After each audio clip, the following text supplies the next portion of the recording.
Innal hamdalillah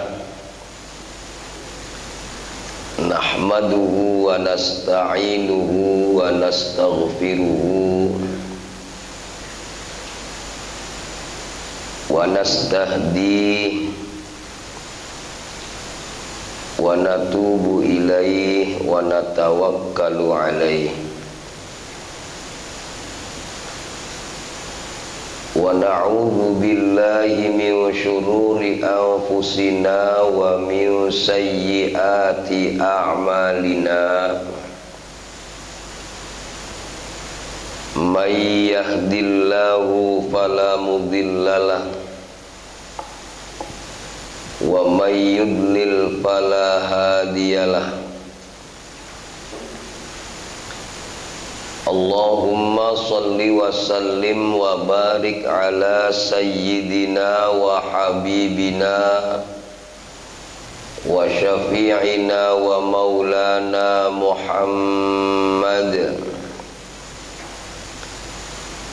wa ala alihi wa sahbihi wa man tabi'a hudahu ila yaumil ma'ad. Rabbi shrah li sadri wa yassir li amri wahlul 'uqdatam min lisani yafqahu qawli. Subhanaka la ilma lana illa ma 'allamtana innaka antal alimul hakim. Bapak-bapak jamaah subuh yang dirahmati Allah Subhanahu wa taala, jamaah Masjid Nurul Hidayah dan jamaah Kapnun Channel yang dirahmati Allah, alhamdulillah pada kesempatan subuh ini kita masih diberi kesempatan untuk sujud dan ruku di hadapan Allah Subhanahu wa taala. Diberi kesempatan untuk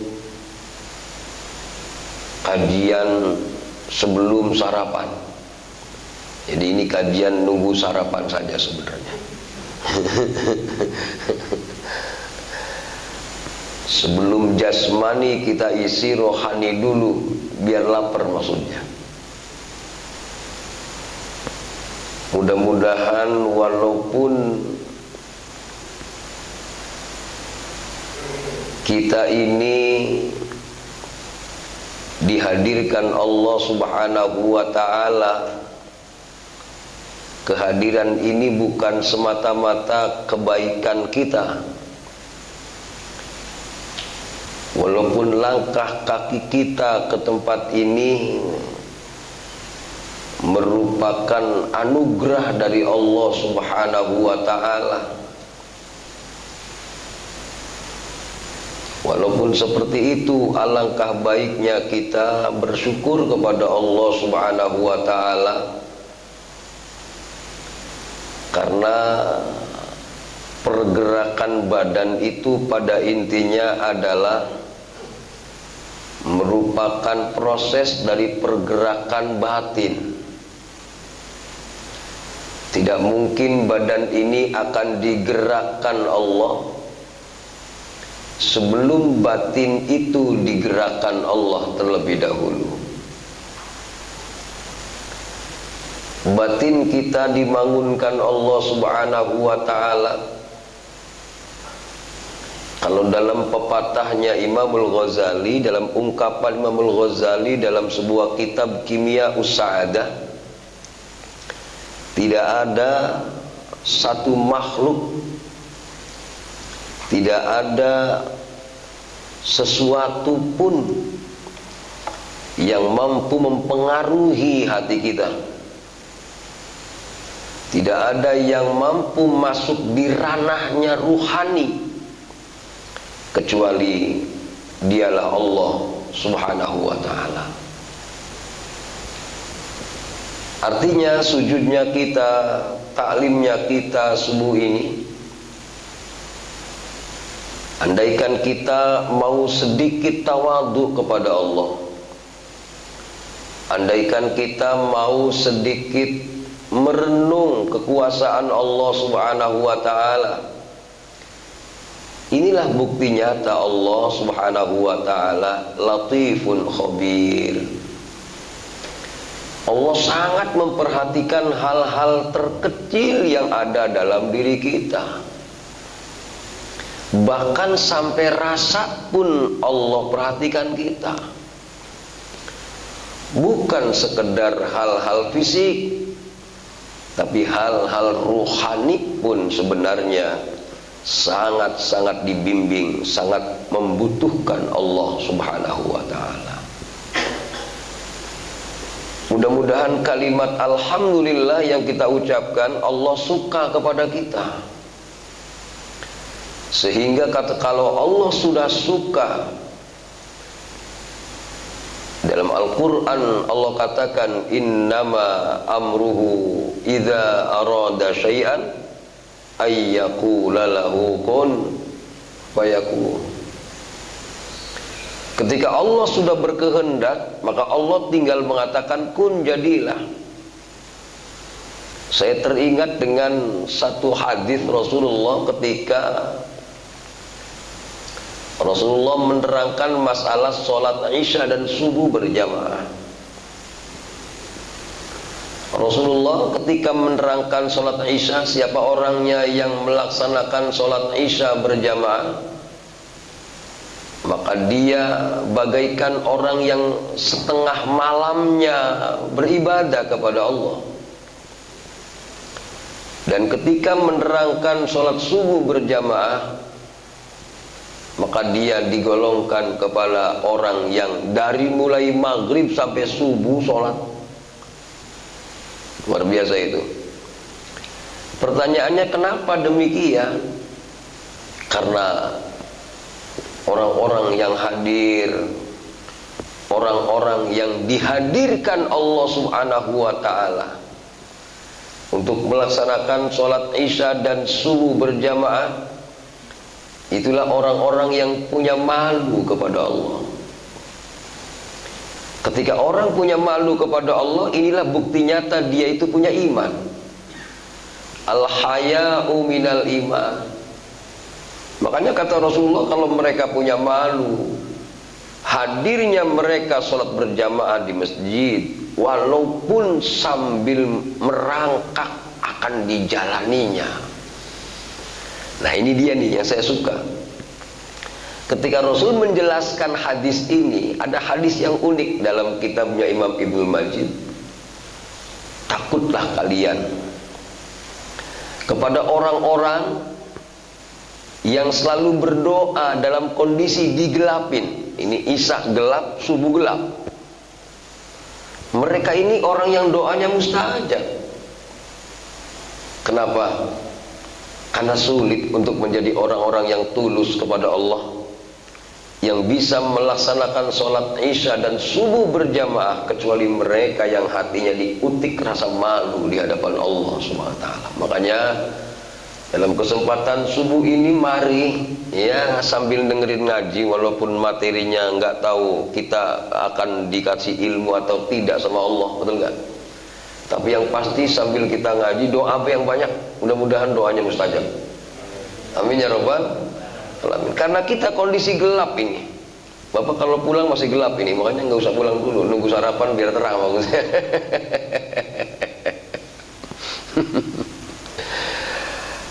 Salawat dan salam kita sanjungkan kepada baginda Rasul Sallallahu Alaihi Wasallam, pada semua keluarganya, semua sahabatnya, serta seluruh pengikutnya ila yaumil qiyamah. Amin Allahumma ya rabbal alamin.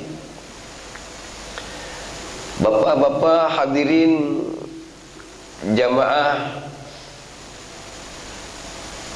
yang dirahmati Allah, pada subuh ini saya akan mengkaitkan surah Al-Lumazah dengan beberapa kenyataan tentang kehidupan Rasulullah Muhammad sallallahu alaihi wasallam.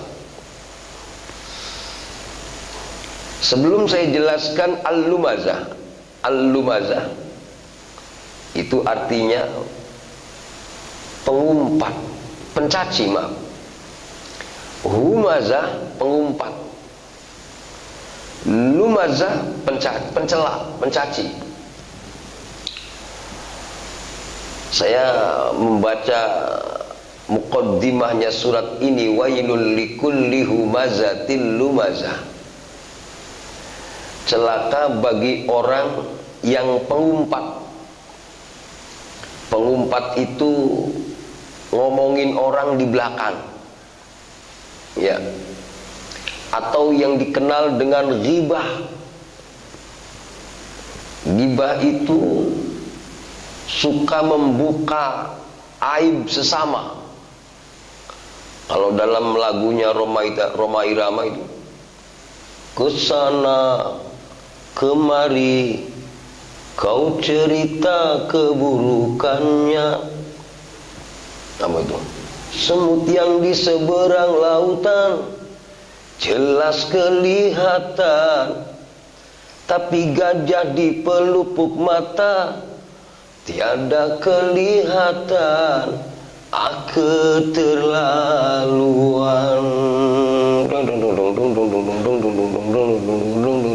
Biar orang ngantuk maksudnya dimusikin.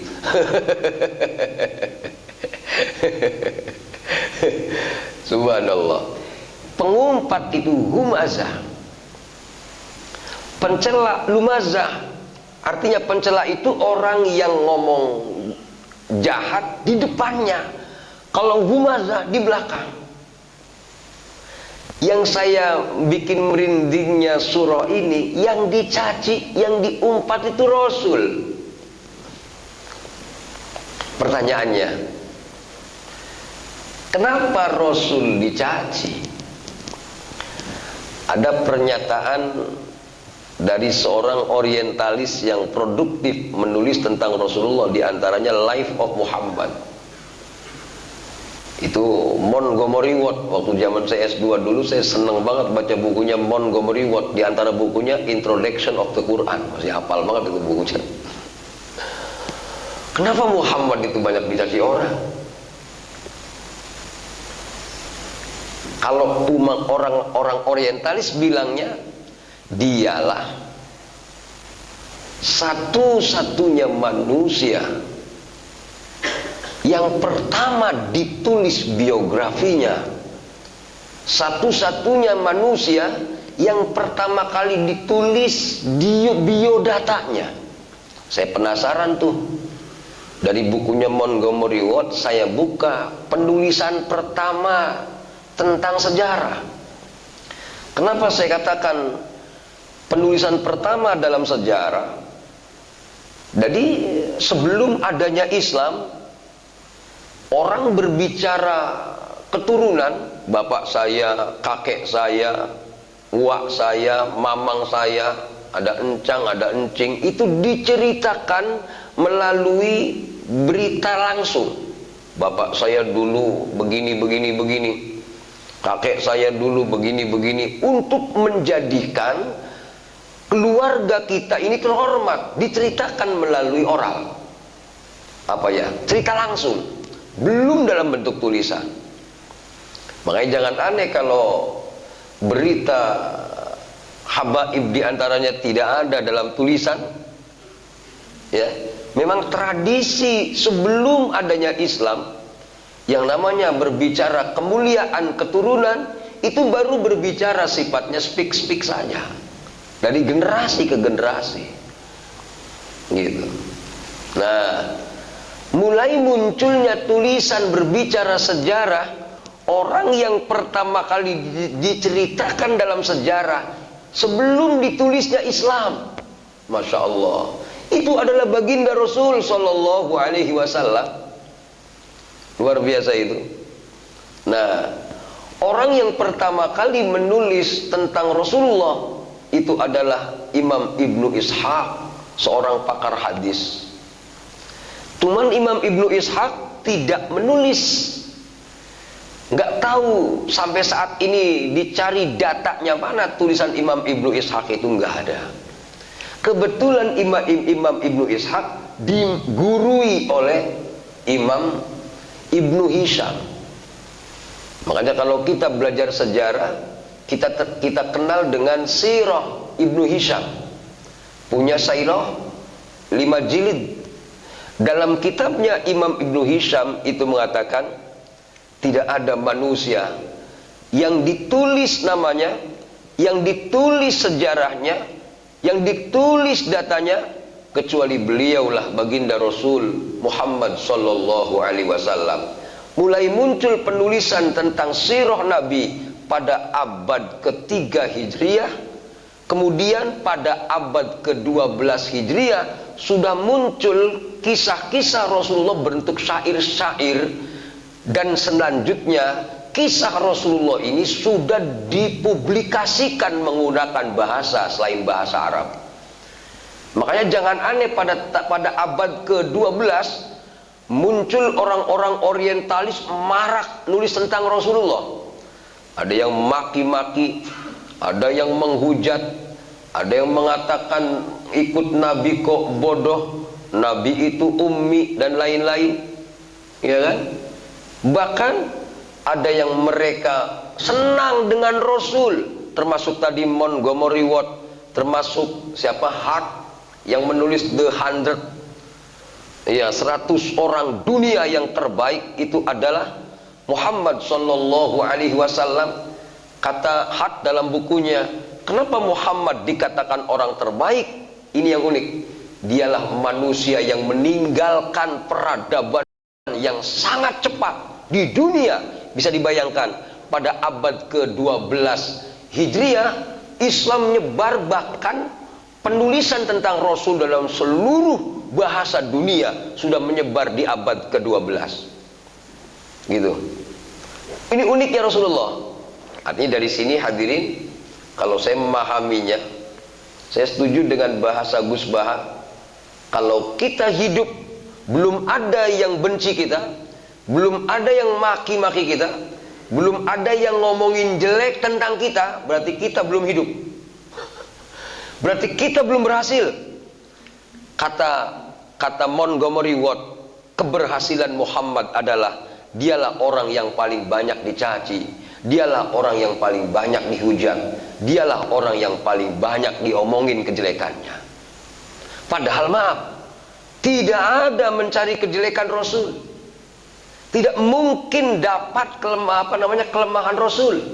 Tapi nampaknya karena memang itu sudah diabadikan dalam Al-Quran, wailul likulli humazatil lumazah, celaka bagi semua orang yang pengumpat lagi pencela. Siapakah dia ini? Umayyah bin Khalaf. Nah, cuman dalam tafsir itu menurut Imam Al-Farra, Imam Al-Farra itu pakar sastra pertama yang hafal tentang tradisi bahasa Quraisy yang ada di dalam Al-Quran. Al-Farra itu sebelum munculnya seorang pakar-pakar sejarah ke sini, itu adalah Al-Farra orang pertama. Ya, nggak tahu nih kenapa saya gandrung dengan seorang qori bocah itu, Alvaro itu. Saya baru ingat, oh Alvaro itu dulu nama seorang sastrawan terbaik yang sangat menguasai ilmu bahasa, tata bahasa Quraisy. Itu Alvaro itu. Nah ternyata ada qori namanya Alvaro katanya. Saya bilang dari mana nih, keren nih, sama kayak teman kita ini Besley dari mana? Saya bilang nih, saya minta KTP-nya. Saya bilang KTP-nya coba, pengen tahu bang. Bener Besley. Kenapa namanya unik? Kalau nama-nama unik saya resep gitu. Nah, dikatakan di sini hadirin yang dirahmati Allah, walaupun dalam kisah ayat ini yang membicarakan Rasul, yang menghibah Rasul, yang mencaci maki Rasul adalah Umayyah bin Khalaf, kata Imam Al-Farra, hukum orang yang menghibah itu sama Hukumnya bukan sekedar ayat ini berbicara Umayyah bin Khalaf, tapi semua orang yang menghibah, semua orang yang mencaci, itu akan diancam dengan wailul likulli humazatil lumazah. Yang saya nggak ngerti, Pak, ini nggak ngerti ya, saya sebagai orang yang ngerasa beriman, mudah-mudahan Allah mengakui keimanan saya. Karena nanti keimanan kita ini dianggap benar dan tidak ketika nanti dihisab di yaumul qiyamah. Ya Pak, sekarang boleh mengatakan beriman, harus asyhadu an la ilaha illallah. Tapi kebenaran iman kita nanti di yaumul qiyamah benar apa enggaknya, dipanggil sama Allah itu. Ya. Ya, yang pasti saya sebagai orang yang ngaku beriman lah, kalau bahasa saya. Ya Allah, ketika ngelihat Rasul itu, Nabi dikatakan pendusta, misalkan. Kenapa pendusta? Karena katanya pembuat Al-Quran. Dalam logika Imam Ar-Razi itu, ketika Nabi dikatakan pendusta, pembuat Al-Quran, apa iya Muhammad ini pembuat Al-Quran? Apa iya bagaimana? Loh, dia itu kan dilahirkan dari kalangan bangsawan, tapi apa ya Pak, ditinggal oleh kaum Nasrani gitu. Kenapa sih orang yang pinter-pinter nulis di Mekah itu tinggalan Nasrani? Artinya Nabi Muhammad dijadikan tidak bisa menulis, Nabi Muhammad dijadikan tidak bisa baca. Ini kata Imam Ar-Razi, bukti nyata dia tidak terdidik dari Nasrani. Lihat dalam sejarah ketika tulis-menulis Al-Quran, siapakah 3 orang penulis Al-Quran dari sahabat Nabi, dari kalangan kaum Ansor, kaum Muhajirin? Itulah sahabat Utsman terdidik dari Nasrani. Ya, temannya penulis-penulis Al-Quran yang 3 dari Mekah, itu berarti ada jalur belajar sama orang-orang Nasrani. Termasuk 4 orang yang dari Madinah, itu berarti terdidik di kalangan Yahudi. Karena pendidikan paling tua di peradaban Jazirah Arab itu adalah Yahudi. Makanya yang dikatakan Masjid Quba itu awalnya madrasah besar, di mana di situ ada pendidikan. Makanya jangan aneh, sumbangsih Nasrani terhadap Islam ada. Mana tuh Quran ditulis? Ya, Nabi nggak nulis, bahkan Nabi nggak bisa nulis. Bagaimana orang yang nggak bisa nulis, orang yang tidak terdidik kemudian punya pengetahuan yang luar biasa? Mana pengetahuan yang luar biasa? Dalam perkiraan sejarah, Pak, jarak antara Nabi Adam dan Nabi Muhammad itu 7.800 tahun. Ada yang mengatakan 800 tahun. Pertanyaannya, ketika Nabi Muhammad bercerita, wa idh qala rabbuka lil malaikati inni ja'ilun fil ardi khalifah qalu ataj'alu fiha may yufsidu fiha wa yasfikud dima, berarti ini Nabi Muhammad sedang berbicara bagaimana Nabi Adam diciptakan. Bisa dibayangkan masa 8.000 tahun orang bisa bercerita. Siapakah manusia yang mampu bercerita tentang 8.000 tahun sebelum dia diciptakan? Ya. Kemudian kita lihat masa Nabi Adam dengan Nabi Nuh. Kita lihat bagaimanakah Allah Subhanahu wa ta'ala memberikan informasi kepada Nabi Muhammad tentang Nabi Nuh. Ya. Ternyata Nabi Nuh itu dari zaman Nabi Adam ke zaman Nabi Nuh 1.200 tahun. Yang lucu kemudian, antara Nabi Isa dengan Nabi Muhammad itu masa tenggangnya sekitar 600 tahun. Termasuk alam taro kaifa fa'ala rabbuka bi ashabil fil.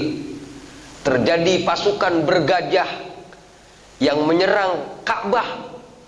Itu yang kita kenal dengan Raja Abraha dengan gajahnya yang bernama Mahmud. Itu terjadi hari sebelum Nabi Muhammad Sallallahu Alaihi Wasallam dilahirkan.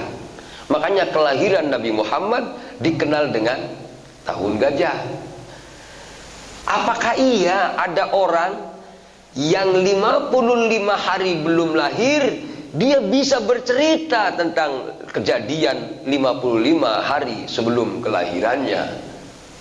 Artinya seharusnya kalau seandainya berbicara jujur, Muhammad pasti seorang nabi, Muhammad pasti seorang rasul. Tapi Masya Allah, dengan pengetahuannya yang segitu hebatnya Rasulullah SAW, yang diyakini bahwa dia seorang rasul, tetap aja dihujat. Tuh, artinya ini dia Pak. Makanya tadi saya suka itu bahasa Gus Baha itu. Kalau Anda belum merasa, belum pernah dihujat orang, berarti Anda ini orang yang belum sukses. Nah, ciri-ciri kesuksesan dihujat orang. Makanya Nabi Muhammad SAW menurut Had, kenapa dikatakan manusia terbaik dalam peradaban? Masya Allah, luar biasa perkembangan Islam segitu pesatnya. Nah, kehebatan Nabi Muhammad segitunya masih dihujat Pak. Bahkan maaf nih Pak, kalau bicara jujur, kalau saya bicara jujur itu, saya meneliti tentang surah Ar-Rum, Alif Lam Mim, Ghulibatir Rum. Bapak tahu Romawi Pak? Nabi Muhammad selama hidup Pak, nggak pernah bersinggungan dengan Romawi. Bahkan kalau menyurati raja Romawi itu, baginda raja anu dari Muhammad Rasulullah SAW, begitu Pak. Artinya biasa surat menyurat, tidak ada pertempuran. Tapi yang unik dalam surah Ar-Rum dikatakan Alif Lam Mim Ghulibatir Rum. Mulai munculnya adanya perseteruan dengan Romawi itu di zaman Khulafaur Rasyidin, di zaman sahabat Utsman. Tapi maaf, prosesnya panjang. Bagaimana umat Islam menundukkan Romawi? Ya, diawali dari abad ke-7, ya. Kemudian masuk di abad ke-12. Dari mulai abad 7, abad ke-12, ternyata dari mulai Khulafaur Rasyidin, Umayyah, Abbasiyah, kemudian muncul Ad-Duairat, kerajaan-kerajaan kecil, belum menang. Yang unik, Islam mampu menguasai kerajaan Romawi itu pada abad 15. Itu berarti masa Turki Utsmani, Ottoman Empire ini. Ya Allah, bisa dibayangkan kalau seorang manusia mampu berbicara 8.000 tahun sebelum terjadinya dia sendiri, dan berbicara 15 abad setelah dia mati. Masya Allah, segini hebatnya Nabi Muhammad. Pantas kalau beliau banyak yang menghujat, pantas kalau beliau banyak yang mencaci. Bukan dari kalangan muslim saja Pak, bukan dari kalangan non muslim saja. Umat, Masya Allah, dari mulai ditulisnya sejarah abad keempat, itu kritikan tajam luar biasa tentang Rasulullah Muhammad Sallallahu Alaihi Wasallam. Yang pada intinya maaf, ketika ada manusia hebat, yaitu Rasulullah, dikritik, termasuk dalam ayat ini diumpat, kemudian dimaki, itulah bukti nyata kebesarannya. Nah, gitu kira-kira Pak. Sekarang pertanyaannya begini, kita di saat dikritik orang, kita di saat dimaki orang, kira-kira menunjukkan kehebatan kita atau kekecilan kita? Gitu. Kalau dalam bahasanya Syekh Hasan Basri, Hasan Basri itu seorang ulama tabi'in paling soleh, ya, tapi dari budak hitam dia. Kata beliau, ketika kau dicaci orang, ketika kau dibenci orang, itulah cara-cara Allah memelukmu, itulah cara-cara Allah sayang kepadamu. Kok begitu? Menyakitkan dong. Subhanallah, sesuatu yang mungkin kita katakan menyakitkan, sesuatu yang kita katakan pahit, bisa jadi itu manfaat buat kita. Bagaikan kita minum obat pahit, bagaikan kita minum jamu pahit, tapi efeknya seger badan, gitu ya. Ini kalau dilogikakan dengan kekinian. Tapi maksudnya Syekh Hasan Basri mengatakan cara-cara Allah cinta, cara-cara Allah senang kepada hambanya, dikirimkan orang-orang yang mencacinya sebenarnya bukan pandangan duniawi, tapi pandangan bagaimana orang itu berjumpa dengan Allah Subhanahu wa ta'ala. Kenapa? Yang mencaci dia ahli tahajud, Pak. Misalkan Cang Omat temennya ahli tahajud. Kalau Cang Omat kayaknya nggak ada potongan ahli tahajud. Iya. Kebetulan temennya ahli tahajud, Pak. Pagi-pagi maki-maki dia, benci dia, ngomongin dia. Pahala tahajud temennya dikasihkan ke Cang Omat. Makanya maaf nih, Pak, yang paling enak itu molor mulu tapi dapat pahala tahajud. Iya. Bener gak? Gak pernah tahajud dapat pahala tahajud. Kebetulan temen dia habis duha ngomongin kita yang tidak habis duha dibagi pahala duha.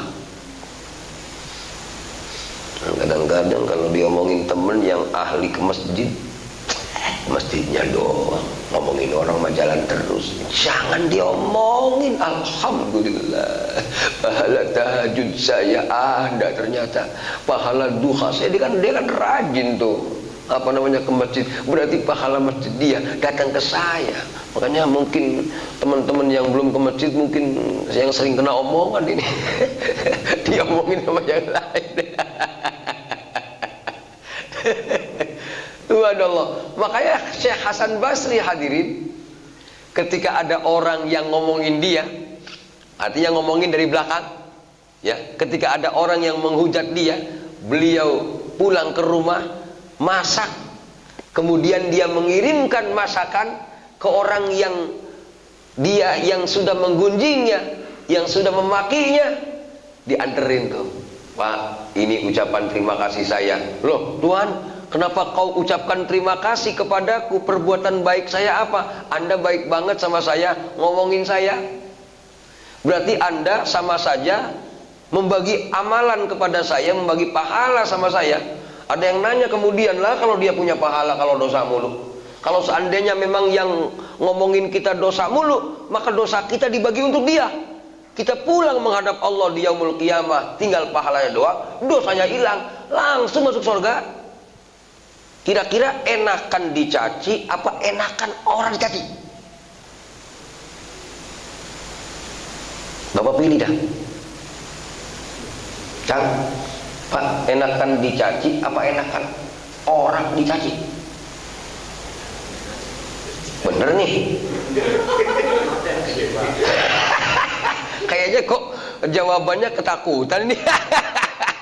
Takut apa yang diomongin saat ini menjadi kenyataan. Yang pasti kalau kita berbicaranya duniawi, maka kita pasti akan tidak suka dicaci, tidak suka dimaki. Tapi ketika bicaranya ukhrawi, kita akan berterima kasih kepada Allah, karena Allah telah mendatangkan orang yang mencaci kita. Secara otomatis pahala kita bertambah, dan secara otomatis dosa kita makin berkurang. Makanya hadirin, orang-orang yang mencaci, siapakah itu? Nah, lihat Pak ayatnya. Alladzi jama'a malahu wa'addadah. Dialah orang yang mengumpulkan harta dan menghitung-hitung.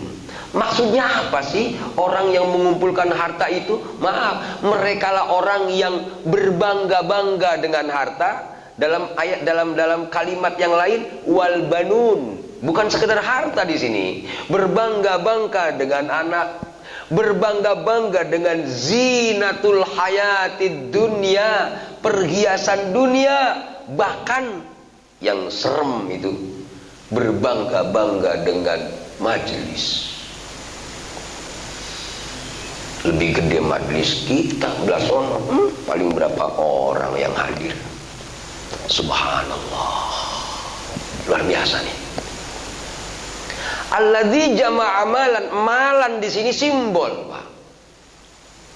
Orang yang menghitung-hitung kapasitas di dunia.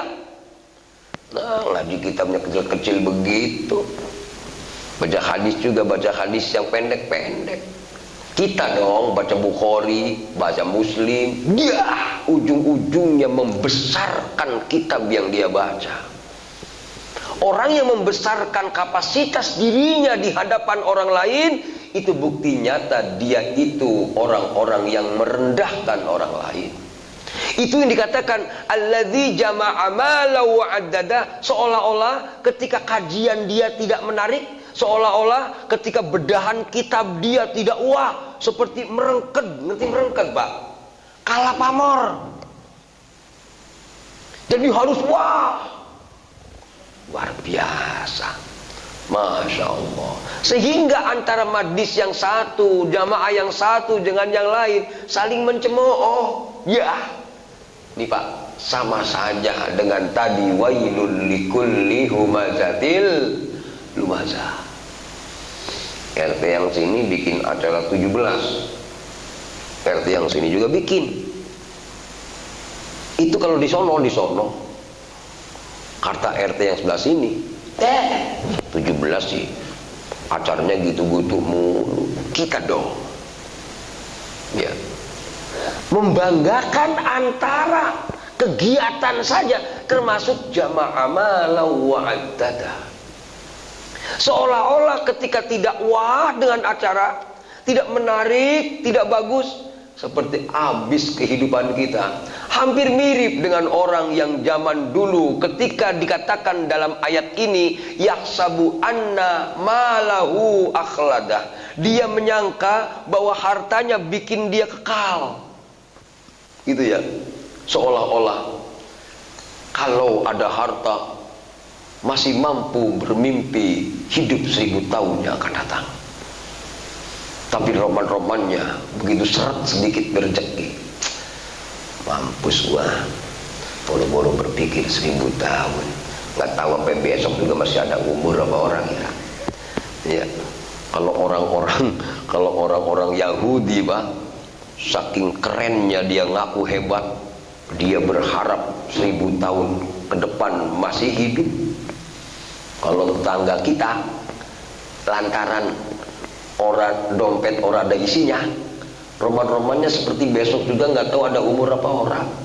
Orang-orang yang kaya tawadu, umurnya diserahkan pada Allah. Apaan bukan tawadu, dia mah melempem, mentalnya mental kerupuk.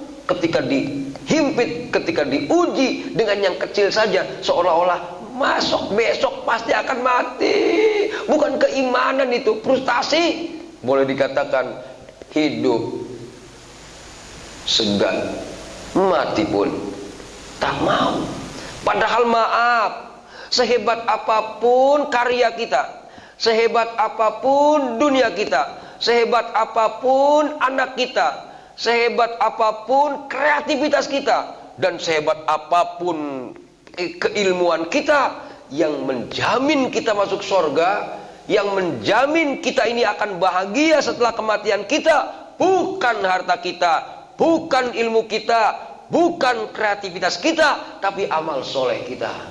Alangkah banyaknya ada orang yang punya harta, tapi maaf, hartanya tidak menjadi amal soleh.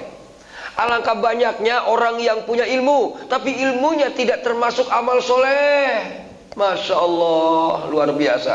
Makanya tidak aneh ketika ada orang yang mati, diterangkan dalam hadis, ketika malam Jumat dia pulang, dia nengok keluarganya, kemudian yang mati ini menangis bagaimana? Ini anak-anak saya ditinggalin harta segini banyaknya, saya modalin hidupnya sampai saat ini dia sukses. Tapi kenapa di saat aku sudah tidak lagi bisa beramal, padahal ketemu Allah butuh amal soleh, tapi ternyata dia tidak membagi amal untukku, gak mendoakan aku. Makanya orang-orang yang mati itu, Pak, ketika dia sedang berkunjung ke dunia, Dia kepengen hidup lagi, pengen punya amal soleh. Bukan pengen punya ilmu, bukan pengen punya jabatan, pengen punya kehebatan, bukan. Cuma nampaknya bagi orang-orang yang hatinya tidak peka dengan hal ini, maka mereka mencari kreativitas dengan berbagai macam kreativitas, baik dari bisnisnya, usahanya, macam-macam. Yang dikejar adalah seperti 1000 tahun yang akan datang masih hidup, seolah-olah di saat dia dihimpit dengan satu kesulitan, seperti dia besok mau mati. Apakah mati akan bawa amal? Apakah mati akan bawa kreativitas? Dengan bawa harta, dengan bawa tahta, dengan bawa kehebatan? Tidak. Yang dibawa itu adalah amal soleh. Masya Allah, luar biasa nih. Namanya kalau dalam lagunya Roma Irama itu, apa lagunya Qasidah itu, apa lagu Qasidah itu? Bila datang Israel mencabut nyawamu, semua akan menggigil sekujur tubuhmu. Fardu kifayah akan berlaku pada dirimu. Setelah engkau dimandikan kain putih yang dibalutkan, setelah kau disolatkan ke pusaramu, kau diantarkan, kau ditinggalkan di dalam kubur yang gelap gulita. Kau tinggalkan dunia yang selama ini kau anggap surga. Kain kafan hancur dimakan tanah, cacing ular dan lipan menjadi makan. Munkar dan nakir tak kenal lelah, melibas cambuk ke seluruh badan. Di dalam kubur engkau minta tolong, siapa yang menolong? Hukum Tuhan berlaku. Adakah hartamu? Adakah keluargamu? Adakah temanmu? Selain amalmu. Nah, mereka-mereka yang punya prinsip hidup itu harus punya amal soleh, yakin gak mau ghibah, yakin gak mau menyakiti orang. Tapi mereka yang terasa hidup itu harus sukses, harta harus dapat, anak harus berhasil, dia lupa ternyata keberhasilan anaknya dibangga-banggakannya, bukan diakui kehebatan Allah. Didikan gua gitu loh. Orang yang punya prinsip ini yang bahaya nih. Ini akhirnya mereka senang nyaci maki orang. Penyakitnya mana? Tuh, bangga-banggain hartanya, bangga-banggain hebatnya didikannya, bangga-banggain magis taklimnya. Dia lupa hebatnya magis taklim sebenarnya Allah yang bikin. Hebatnya anaknya Allah yang bikin. Bahkan dia punya harta pun Allah yang menciptakan, tapi nampaknya dia lupa sama penguasanya, yaitu Allah Subhanahu wa ta'ala. Nah, mereka-mereka yang lupa akan kehebatan Allah melalui hartanya, dengan tahtanya, jabatannya, kreativitasnya, itulah orang-orang yang gak punya rasa. Coba, makanya kenapa saya katakan gak punya rasa? Lihat ayatnya, Pak. Dalam ayat 4 itu, kalla layumbadzanna fil hutamah. Sekali-kali tidak, pasti dia akan dilemparkan ke dalam neraka hutamah. Apa sih neraka hutamah itu? Neraka hutamah itu, kita sebelum dilemparkan ke neraka digecek-gecek dulu, pak, pak, pak, pak, pak, pak, pak, pak, pak, pak. Sampai tulang belulang itu ngumpul renyek, baru cemplungin ke neraka. Neraka hutamah. Wa ma adraka mal hutamah narullahil muqaddah. Itulah api yang dinyalakan, api yang tidak akan padam selama-lamanya. Allati tattali'u 'alal afidah, sampai naik membakar hati. Kenapa di sini bahasanya afidah?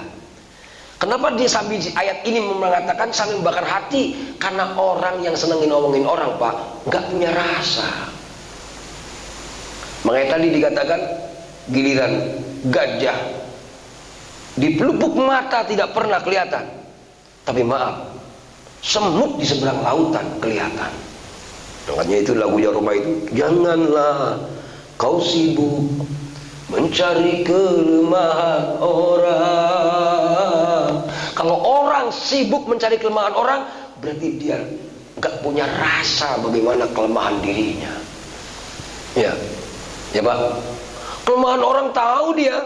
Kesana kemari kau cerita keburukannya. Dan itu semut yang di seberang lautan jelas kelihatan, tapi gajah di pelupuk mata tiada kelihatan.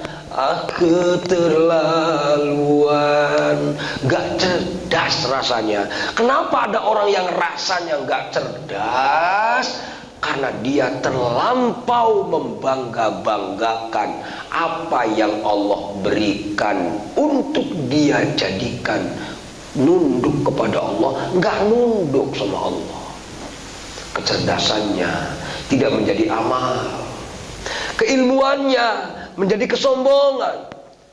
Bahkan nanti di yaumul qiyamah ketika dihisab, kenapa kau punya ilmu, untuk apa kau punya ini, mereka mengerikan karena selamanya akan diadab oleh Allah Subhanahu wa taala. Makanya di sini innaha alaihim muqsadah, sesungguhnya di api itu, Masya Allah, udah dibakar, dikerenyak sebelum dimasukkan, kemudian dibakar sampai ke hatinya karena rasanya nggak ada, masuk ke hatinya, dibakar dia, habis dibakar sampai hatinya, Pak. Muqsadah itu artinya ditutup rapat, dimasukin ibaratnya besi dicor, di situ digecek dulu, dicemplungin, bakar sampai hatinya, ditutup rapat. Masya Allah, fi amadim mumaddadah, bukan sekedar ditutup rapat, tapi dia diikat fi amad mumaddadah, diikat di tiang, nggak bisa bergerak. Artinya di sana nanti di yaumul qiyamah dia minta tolong sama siapa, nggak ada yang bisa nolongin kecuali dia ditolong oleh Allah, kecuali dia ditolong oleh Rasulullah SAW. Bagaimana kita ditolong Rasul? Rasul mencontohkan tawadhu, Rasul mencontohkan menghargai orang, Rasul mencontohkan sayang sama orang. Bukan Rasul mencontohkan memaki-maki orang. Yang mencontohkan maki-maki orang kafir. Pertanyaannya sederhana sekali, masihkah kita mencaci orang? Masihkah kita menggibah orang? Kemana rasa kita? Coba diingat-ingat. Saat kita menjelek-jelekan si A, berarti di hati kita ada membanggakan apa yang kita miliki. Itulah orang-orang yang tidak cerdas rasanya, yang kemudian pantas ketika nanti di neraka itu dibakar, kena sampai hati-hatinya, karena dia dikasih hati sama Allah, tapi dia nampaknya nggak punya perasaan. Masya Allah. Artinya pagi ini, walaupun saya berbicara ghibah, walaupun saya berbicara orang yang digibah adalah Rasulullah, yang pasti mari hidupkan rasanya. Mari hidupkan tujuan hidup kita untuk apa? Apakah tujuan hidup kita memang betul untuk sukses? Kalau saya bahasanya, apakah tujuan saya ngajar hanya untuk mencari popularitas? Kalau saya bahasanya gitu. Dipanggil sama Allah di yaumul qiyamah, sini, kamu ngajar ke BSR. Jadi apa lu? Dakwah ya Allah, bohong kamu. Kamu kan pengen terkenal dong, pengen nyari sarapan pagi sama kopinya, sama rokoknya kan di sini. Allah ngomong dedang-dedong, kejujuran hati kita dibongkar oleh Allah di yaumul qiyamah. Sebelum kita dibongkar kejujuran kita, alangkah baiknya kalau melihat dari ayat ini, Pak. Mari kita bicara jujur dari rasa. Kalau bahasa saya gitu, disakiti orang, sakit ya jangan, begitu maksudnya. Dicaci orang enak ya jangan, begitu maksudnya. Nah, inilah orang-orang yang mengerti, cerdas rasanya, di hadapan Allah Subhanahu wa ta'ala. Karena yang pasti yang untung yang dicaci itu sebenarnya, yang untung yang dicaci. Orang yang mencaci bisa jadi dia yaumul qiyamah jadi orang yang muflis. Apa tuh muflis? Muflis itu bangkrut. Di yaumul qiyamah modal kita pulang menghadap Allah, amal soleh itu amalnya habis, nggak ada. Itu yang dikatakan adzabun syadid, azab yang pedih. Kenapa masalahnya? Orang ketemu Allah harus dengan amal, amalnya habis, dia bangkrut. Mau balik ke dunia, kepengen balik ke dunia, tapi nggak mungkin. Wa yaqulul kafiru ya laitani kuntu turaba. Andaikan aku dibangkitkan ke dunia, aku pengen jadi turab, jadi debu saja. Karena tadi begitu melihat amal lengkap. Nah, saya melihat dari kajian ini, Allahu Akbar. Oh, kesimpulan ayat ini kalau untuk pelajaran saya, Pak, itu ternyata di ayat 2 ayat 3. Alladzi jama'a malahu wa'addada. Yang paling celaka adalah kita mengumpul-ngumpul harta. Harta di sini simbol. Apapun yang kita kumpulkan tidak disalurkan untuk beribadah kepada Allah. Ya, hanya untuk berbangga-bangga. Mana buktinya? Lihat tuh Pak, apakah kita berbangga-bangga dengan apa yang kita kumpulkan? Lihat aja, kita punya ilmu, dikritik orang marah apa enggak? Masih marah? Oh, berarti hanya menggedekan ilmu dia. Kalau saya nih, saya ceramah nih misalkan, orang menjelek-jelekan ceramah saya marah kemudian. Oh, berarti saya masih menuhankan ceramah saya. Masya Allah. Luar biasa, banyak sekali. Ya contohnya, mudah-mudahan teman-teman makanya di sini enggak ada dikritik apa juga. Biarin baik, alhamdulillah kita dikritik. Kalau saya melihat di teman-teman ini sudah jauh dari saya. Kadang-kadang guru nyampein baru apa, kalau jamaah BSM belum sampai siap. Ya udah pinter duluan. Udah pinter duluan. Enggak seperti gurunya baru belajar berangkang, pengen tidak mau dipuji, pengen tidak mau dicaci. Kalau jamaah BSR-nya dicuci, diuji, dimaki, digibah, senyum aja dia. Kata Hasan Basri, orang yang digibah itu adalah orang yang sedang dicabut dosanya, orang yang sedang ditambah amal solehnya. Makanya kita jamaah BSR gitu loh, yang namanya dicaci, dimaki senyum aja, alhamdulillah. Besokannya masak dikirimin yang nyaci makinya. Sebengok aja, ternyata ilmu itu nggak melihat cogrogannya ya. Congornya mah kagak ada orang potongan pinter pisan. Tapi nampaknya amalnya luar biasa. Ini yang kita nggak ngerti, Pak. Makanya kita berharap kepada Allah. Siapakah kita? Seperti apa kemampuan kita? Harapannya adalah dengan adanya materi ayat ini, Allah sentuh hati kita, sehingga seberapapun buruknya kita, Allah perkenalkan rasa sayang itu. Allah perkenalkan rasa sakit. Allah perkenalkan rasa pedih, sehingga kita berhati-hati. Kita tidak mau lagi berbicara kejelekan orang, tidak mau maki-maki orang. Bahkan maaf, ketika ada orang yang mungkin maki-maki kita, justru kita akan rangkul dia, kita akan temani dia, karena kita sayang kepada dia. Kasihan dia di saat nanti berpulang menghadap Allah di yaumul qiyamah, bawa amal apa orang dia. Gitu. Ini orang BSR. Kalau saya masih jauh kemana-mana. Itu barangkali sekedar pengantar sarapan pagi ini. Berarti judulnya ghibah dan caci maki. Bagaimana sikap kita dan resikonya seperti apa, dan siapakah manusia yang boleh caci maki? Kalau kita nggak ikut figur Rasulullah, mau ikut figur siapa kita?